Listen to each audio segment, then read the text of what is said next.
Hi, Miss. This is the video of the problems. So the first problem, I'm gonna read it to you. So a basketball player is standing in the floor 10 meters from the basket as in above figure.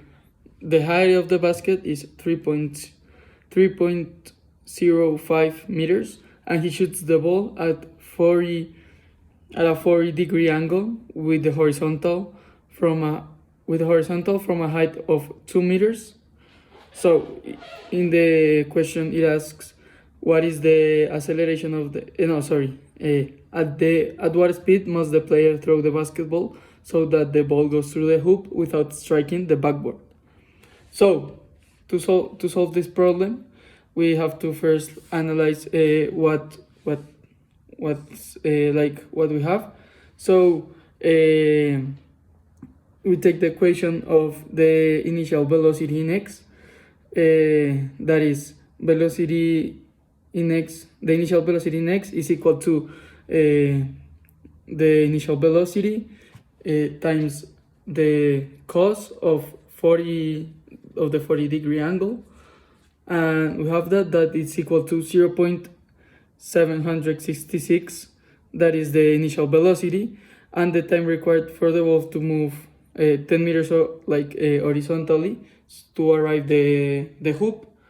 We take the equation that is time, it's equal to delta x over the initial velocity in x. So we just place the values. So that will be 10 meters divided by 0.766, and that will give us 13.1 meters over initial velocity. So then we take another equation and plug in the values that we have, so to find like the vertical displacement of the ball. So we take the equation that is delta y is equal to y final minus y initial, that is the meaning of delta y. So we expand that, and we have that final y minus final initial y is equal to 3.05 meters minus 2 meters, so that's equal to 1.5 meters. So then we just take the whole equation, the big equation, that is delta y is equal to initial velocity in y times time plus 1/2 acceleration in y times squared. So we plug in the values, that is 1.05 meters parentheses in initial velocity sin of 40-degree angle, close parentheses, 13.1 meter over initial velocity plus 1/2 times the value of gravity, that is minus 9.880 meters per second square, close parentheses, and then you have 13.1 meters squared over initial velocity squared.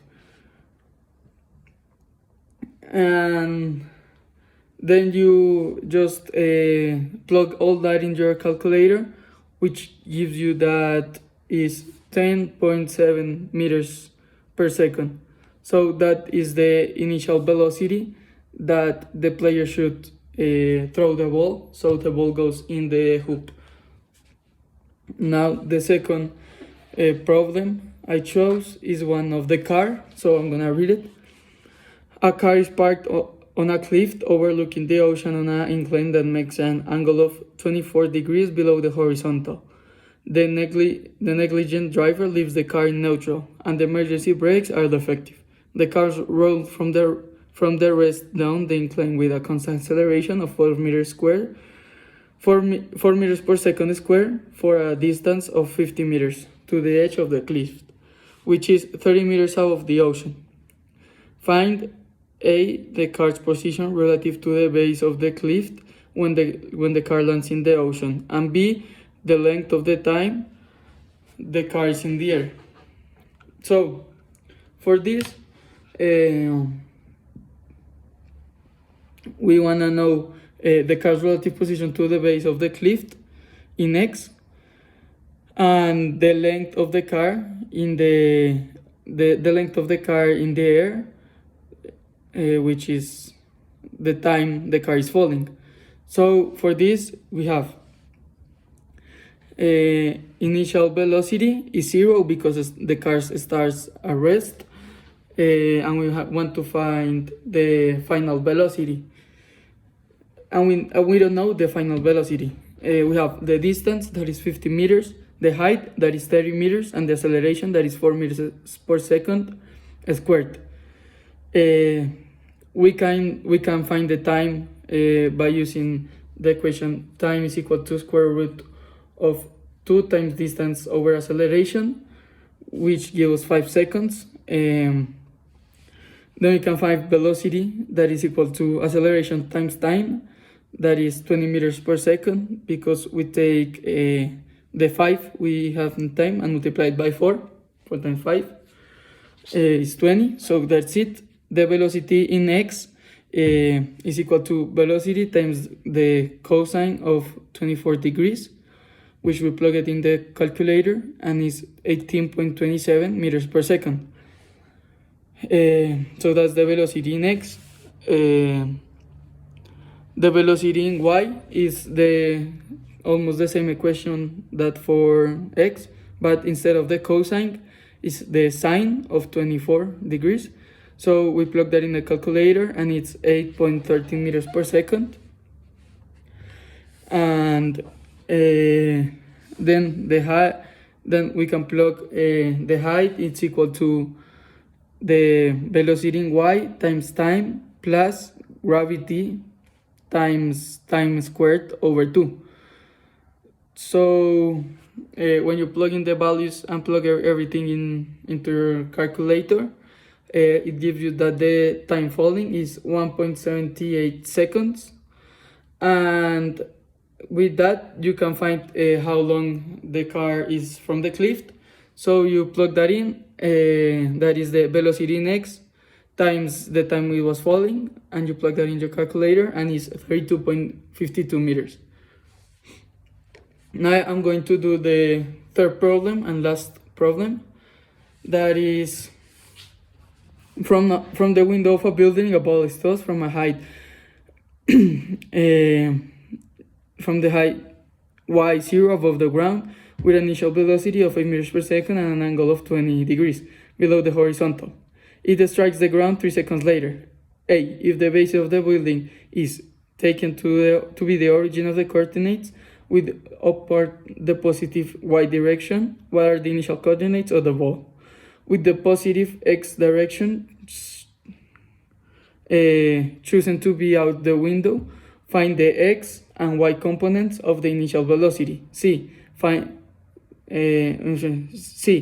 the equations for x and y components of the position as functions of time. D. How far horizontally from the base of the building does the ball strike the ground? E. Find the height from which the ball was thrown. F. How long does it take the ball to reach a point of 10 meters below the level of launching? So, first, to solve from A, it's really simple. We know that in the problem they tell us that to take in consideration that the position where the ball is thrown is the origin of the coordinates. So for A, at this moment, the answer would be 0, because x would be 0 at that point, comma, initial y. Why? Because they don't tell us the height of the building, but and we don't know it yet, so that is the answer for A. for B, the answer would be like we have to find out the initial velocities of x and y. So we plug in the equations. That is, the initial velocity in x is equal to the initial velocity times the cosine of the angle. So we plug in the values and in the calculator, and we have that the initial velocity in x is equal to 7.52 meters per second, and in y is the same, but instead of cosine we use sine, and then it will be 8 meters per second, a sine of minus 20 degrees. It's equal to minus 2.74 meters per second. Why minus 20 degrees if the problem said 20 degrees? Is because it said that the measure was below, that the kid who threw it downward, and the measure of the angle was clockwise. So if the measure of the angle would be like here, imagine this is the wall, see here, this would be the angle, so it throws like this, so it's minus. And then for C, we have that C asks for the equations for x and y in components of the position of functions of time. So then that we just have to take the equations we have and try to have how do you say, move from one side to the other just to find out the equation. So here for x, we have x is equal to 7.52 meters per second times time. That will be the functions in terms of time. And for y, we have y is equal to initial y minus parentheses 2.74 meters per second, close parentheses, times time plus, minus parentheses 4.9 meters per second square, close parentheses, time squared. Then for D, that is asking how far horizontally from the base of the building does the ball strike from the ground? Does the ball strike the ground? So then we just need to find from x, we just need to find what is the final x.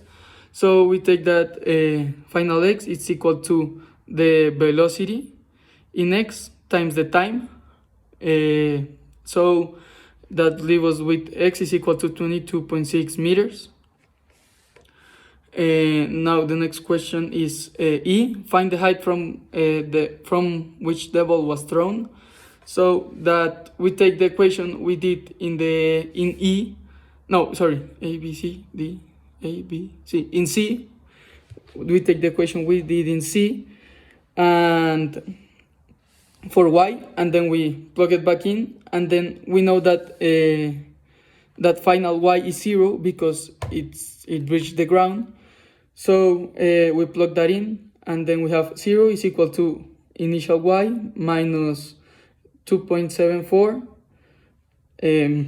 That is the velocity in the velocity in y times the time, that is 3, minus 4.9 times 3 squared. And then we plug that in the calculator, and we have that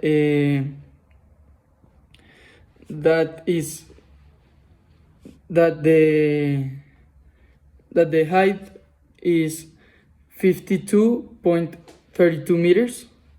That is the initial height, or where the ball was thrown. And then the last one for F, we have to, it says that how long does it take the ball to reach a point 10 meters below of the launching. So now we can use two ways to do this, but I chose this one. So we take the equation velocity in y squared is equal to the initial velocity in y squared plus 2 times the acceleration in y, parentheses, y minus y, initial y, final y minus initial y. So then we plug in all the values. That would end up with being like velocity in y squared is equal to parentheses minus 2.74 meters per second, close parentheses squared, plus 2 open parentheses minus 9.8 meters per second squared, that is gravity or acceleration in y, close parentheses, and the final would be the difference in y, that it would be 42.32 meters minus 52.32 meters. That is the already what we had, and we plug that all that in the calculator, and it give us that v velocity in y squared is equal to 203.5, and then we square root both sides to clear the velocity in y, and then it would give that velocity in y, it was minus 14.3 meters per second, and with the velocity we can measure how long it took. So we take the equation that